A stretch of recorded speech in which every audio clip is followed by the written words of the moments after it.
दोस्तों नमस्कार, आप सभी को जय शिव शक्ति।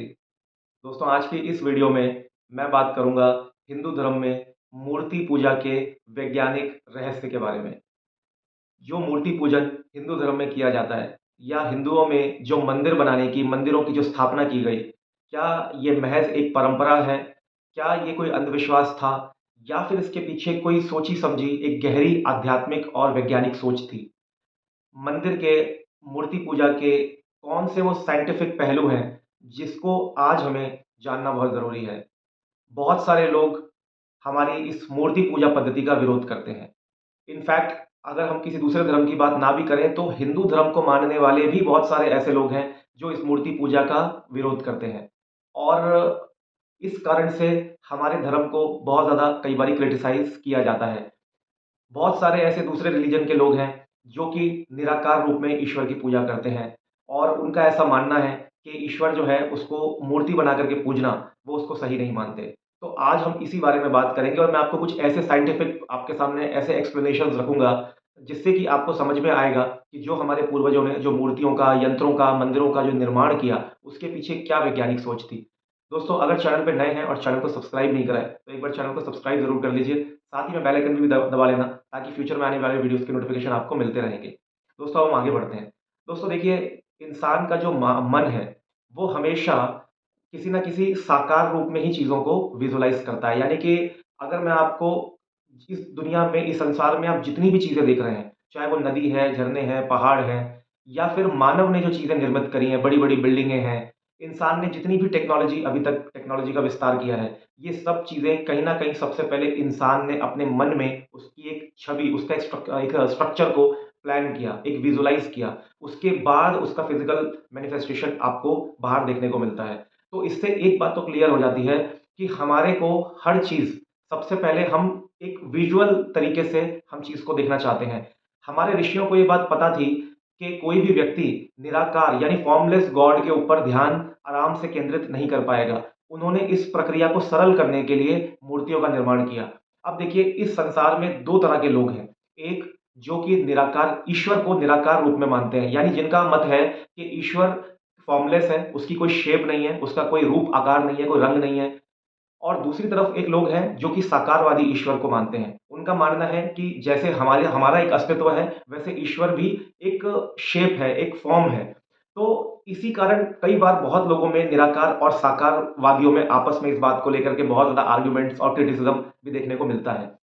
लेकिन भगवान श्री कृष्ण ने गीता के अंदर ये बात अर्जुन को कही है कि अर्जुन, मैं दोनों ही रूप में व्याप्त हूँ। यानी कि मैं निराकार भी हूँ और मैं साकार भी हूँ। तो जो व्यक्ति मुझे केवल निराकार रूप में मान करके और मेरे साकार रूप को उसको क्रिटिसाइज़ करता है, उसकी अवहेलना करता है, तो वो भी एक तरह से अज्ञानी ही माना जाता है। और दूसरी तरफ जो व्यक्ति केवल साकार रूप में ईश्वर को देख रहा है और वो निराकार को महसूस नहीं कर पा रहा, तो वो भी कहीं न कहीं आप समझ लीजिए कि उसकी आध्यात्मिक जो यात्रा है, वो भी पूरी नहीं हुई है। तो हमें ईश्वर को दोनों रूप में जानने का और महसूस करने का प्रयास करना चाहिए। तो अब इससे आपको एक बात समझ में आई कि ईश्वर का एक रूप है और एक अरूप, एक निराकार एक स्वरूप है। अब क्योंकि हमने मूर्ति की रचना इसलिए करी कि हम जब ईश्वर को हमने एक देवी-देवताओं को एक रूप दिया, एक मूर्ति की स्थापना करी, जिससे कि हम हमारे ध्यान को आराम से लगा पाएँ।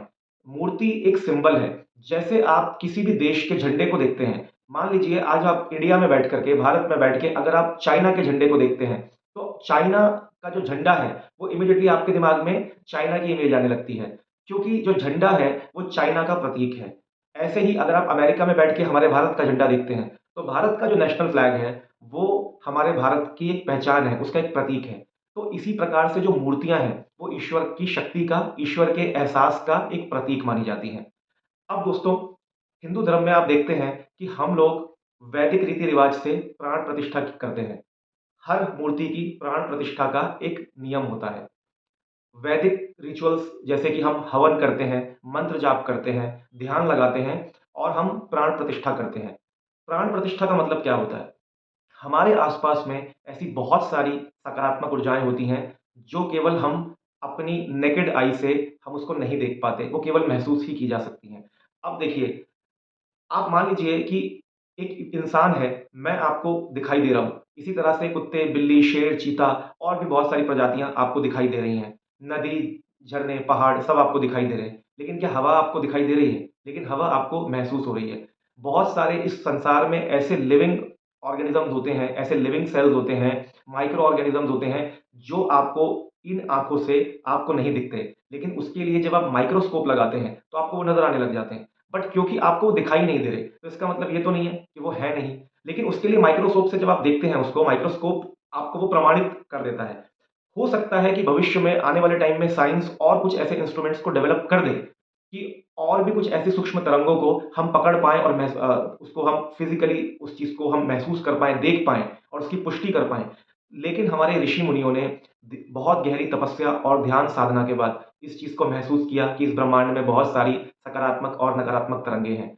तो जब हम एक मूर्ति की प्राण प्रतिष्ठा करते हैं, तो हम उसके अंदर जो पॉज़िटिव एनर्जी है, उसको हम एकत्रित करके, उसको कॉन्सन्ट्रेट करके उसको उस मूर्ति में उसको चैनलाइज़ करने का काम करते हैं, जिसको हम प्राण प्रतिष्ठा करना कहते हैं। अब इससे पहले वो एक पत्थर थी, लेकिन जैसे ही उसके अंदर एक पॉज़िटिव एनर्जी को ट्यून किया गया, अब वो एक वाइब्रेशनल सेंटर बन गया दोस्तों। अब वो मूर्ति खाली एक मूर्ति नहीं रही।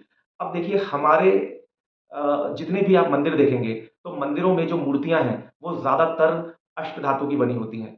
आप पारद के शिवलिंग देखिए, क्रिस्टल के शिवलिंग देखिए, बहुत सारी मूर्तियाँ क्रिस्टल की भी बनी होती हैं। बहुत सा जैसे शालिग्राम जी का जो पत्थर होता है, वो आप देखिए, इन सभी धातुओं में इलेक्ट्रोमैग्नेटिक प्रॉपर्टीज़ होती हैं, जो कि बहुत ज़्यादा हाई होती हैं।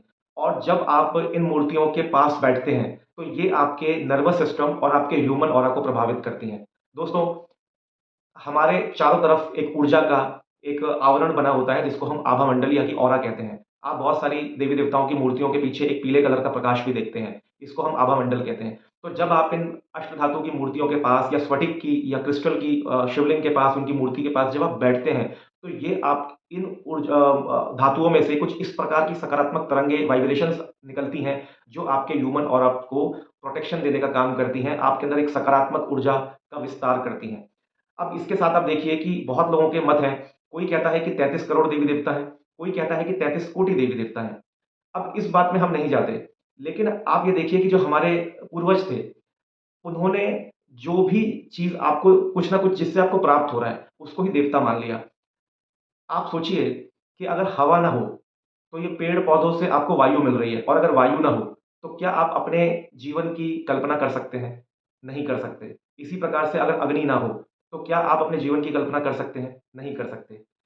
सूर्य का प्रकाश ना हो, तो जीवन नहीं है। इसी प्रकार से हमने वायु को वायुदेव माना, अग्नि को अग्निदेव माना, क्योंकि वो हमें कुछ दे रहे हैं। देवता का मतलब होता है जिससे आपको कुछ प्राप्त हो। हमने जो मूर्तियाँ बनाई, ये मूर्तियाँ एक सिम्बॉलिक रिप्रेज़ेंटेशन है। जैसे आप इन मूर्ति के सामने बैठते हैं, तो इन मूर्तियों का जो सिम्बॉलिक रिप्रेज़ेंटेशन है, वो जिस चीज़ को रिप्रेज़ेंट कर रही है, जिन क्वालिटीज़ को, वो क्वालिटीज़ आपके अंदर ऑटोमैटिकली अलाइन होने लगती है। जब आप बार-बार एक मूर्ति के सामने बैठ कर के ध्यान लगाते हैं, तो उस समय आपके शरीर के अंदर, आपके मन के अंदर कुछ ऐसे सर्टेन न्यूरल पाथवेज़ एक्टिवेट होने लगते हैं, जिससे आपके अंदर प्रेम की, सकारात्मक ऊर्जा की, समर्पण की, देने की भावना आपके अंदर जागृत होने लगती है। और आप इस बात को आप में से लाखों करोड़ों लोगों ने इन चीज़ों को महसूस रोज़ किया होगा और आज भी कर रहे होंगे, कि जब आप किसी मंदिर में जाते हैं और वहाँ बैठते हैं या अपने घर के मंदिर में भी आप अगर बैठते हैं, तो आपको असीम शांति की जो आपको जो प्राप्ति होती है, वो इसी कारण से। जब आप बार-बार एक ही मूर्ति के पास बैठ कर के जब आप ध्यान लगाते हैं, वहाँ पे कॉन्सन्ट्रेशन करते हैं, तो उस समय आपका जो अवचेतन मन है, आपका सबकॉन्शियस माइंड उस मूर्ति के साथ अलाइन हो जाता है। अब हमारे यहाँ अलग-अलग देवी-देवताओं का जो नियम है, वो इसीलिए कि अगर किसी को पैसे की ज़रूरत है, तो वो लक्ष्मी का पूजन करता है। किसी को ताकत चाहिए, बुरे समय से बाहर निकलने की ताकत चाहिए, तो वो हनुमान जी के शरण में जाता है। गणेश जी को विघ्नहर्ता माना जाता है। ऐसा माना जाता है कि जब भी आप कोई नया कार्य करें, तो उसमें कोई विघ्न ना आए, निर्विघ्न वो काम हो जाए, तो गणेश जी की पूजा का सबसे पहले विधान है। तो जैसे ही आप गणेश जी की मूर्ति के सामने बैठते हैं, वो एक सिम्बॉलिक रिप्रेज़ेंटेशन है किस चीज़ का? ऑब्स्टेकल्स को रिमूव करने का, यानी विघ्न विनाशक। तो आपका सबकॉन्शियस माइंड ऑटोमैटिकली उस तरंग को ग्रहण करने लगता है। तो उस देवता में जो उसके नैसर्गिक गुण हैं, वो गुण आपके शरीर के अंदर, आपके भीतर जागृत होने लगते हैं। बहुत गहरा विज्ञान है इसके पीछे दोस्तों, आपको ये समझना पड़ेगा कि मूर्ति पूजा, कोई idol worship is not a superstition. Idol worship जो है, इसके पीछे बहुत गहरा मनोविज्ञान है, बहुत गहरी आध्यात्मिक समझ है और उसी के हिसाब से मूर्ति पूजन का जो एक परंपरा है ये बनी। और केवल हिंदू धर्म ही नहीं, जैन में, सिख में, इनफैक्ट बौद्धिज्म में भी, हर धर्म में, इवन इस्लाम में भी लोग दरगाहों पे जाते हैं, मस्जिद में जाते हैं। उन्होंने भी एक तरह से एक स्पेसिफाइड एक प्रेयर के लिए एक उन्होंने एक एक एक कल्चर, एक एटमॉस्फेयर को उन्होंने वहाँ पे क्रिएट किया। तो आपको ये समझना पड़ेगा। अब उसके बाद आप किसी भी मंदिर को या किसी भी मूर्ति को आप देखिए, इनकी स्थापना कैसे हुई। हर मंदिर और मूर्ति की जो स्थापना है, उसके पीछे एक सेक्रेड ज्योमेट्री और एक वास्तु साइंस उसके पीछे काम करती है। हर मंदिर में आप जाकर के देखिए, उसका जो टेम्पल का जो आर्किटेक्चर है, वो सब वास्तु के हिसाब से बना हुआ है। वास्तु दिशाओं का ज्ञान है।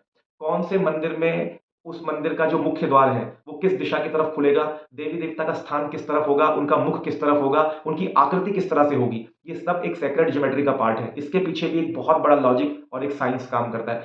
और जब आप उस मंदिर में, उस स्थान पे, जब आप उस मूर्ति के सामने बैठ कर के ध्यान करते हैं, तो वो एक मात्र एक पत्थर का एक स्थान नहीं है, वो एक एनर्जी ग्रिड बन जाता है, एक वाइब्रेशनल सेंटर बन जाता है। और ऐसे में आपके लाइफ में आप बहुत सारी पॉजिटिव एनर्जीज को अपनी ज़िंदगी में आप इन्वोक करते हो। तो बेसिकली आज आपने जाना कि किस तरह से प्राण प्रतिष्ठा के द्वारा हम इस ब्रह्मांड में फैली हुई पॉजिटिव एनर्जी को इन्वोक करते हैं। दोस्तों, बेसिकली जो मूर्ति पूजा है, वो है हमारी मन, शरीर और आत्मा की बिखरी हुई ऊर्जाओं को चैनलाइज़ करके, ट्यून करके एक पत्थर के अंदर, एक पत्थर की मूर्ति के अंदर उस वहाँ पे उसको चैनलाइज़ कर देना, उसको ट्यून कर देना, जिससे कि हमारी कंसंट्रेशन पावर डेवलप हो और हम हमारी आंतरिक यात्रा पे उतर पाएँ। अब देखिए, अब एक व्यक्ति की जो यात्रा है, वो साकार रूप से ही शुरू होती है कि वो ईश्वर को साकार रूप में देखता है। लेकिन जैसे-जैसे वो इस यात्रा में आगे बढ़ता है, फिर वहाँ से उसको रियलाइज़ होने लगता है और वहाँ से वो एक जीवनी शक्ति, एक वाइब्रेशन को महसूस करने लगता है और फिर धीरे-धीरे वो वहाँ से वो निराकार की तरफ आगे बढ़ने लगता है। ये बिल्कुल ठीक इस तरह से है कि जब एक बच्चा पैदा हुआ और पैदा होने के बाद अगर उसको पहली ही, जब आज तक वो कभी स्कूल नहीं गया और उसको एकदम से अगर आप 12वीं क्लास में ले जाकर के बिठा दें, तो उसको समझ में ही नहीं आएगा, वो पागल हो जाएगा, कन्फ्यूज़ हो जाएगा वो। तो ठीक इसी तरह से भक्ति का, ईश्वर तक पहुँचने का ये एक इस प्रक्रिया को सरल करने का एक माध्यम ये मूर्ति पूजा है। और इसकी वैज्ञानिकता को हम सभी लोगों को जानना चाहिए। उम्मीद करता हूँ कि इस वीडियो में मैंने आपको जितना एक्सप्लेन अपनी समझ से और अपने ईश्वर की कृपा से जो मैं आपको जानता था, जो मैं समझ पाया हूँ अभी तक, वो आप लोगों को सक्सेसफुली देने की मैंने कोशिश करी। अगर वीडियो आपको पसंद आई है, तो इसको ज़रूर लाइक करिए, अपने दोस्तों के साथ, रिलेटिव्स के साथ इसको ज़रूर शेयर करिए। मूर्ति पूजा का विरोध नहीं, मूर्ति पूजा को समझिए और अपने घर में जो मैंने आज एनर्जी साइंस के बारे में आपको समझाया, उस वाइब्रेशन को आप फ़ील करिए और अपनी आध्यात्मिक यात्रा में आप आगे बढ़ते जाइए। इसी विश्वास के साथ अब मैं इस वीडियो को यहीं समाप्त करता हूँ। अगले वीडियो में दोबारा मुलाकात करेंगे। तब तक के लिए नमस्कार।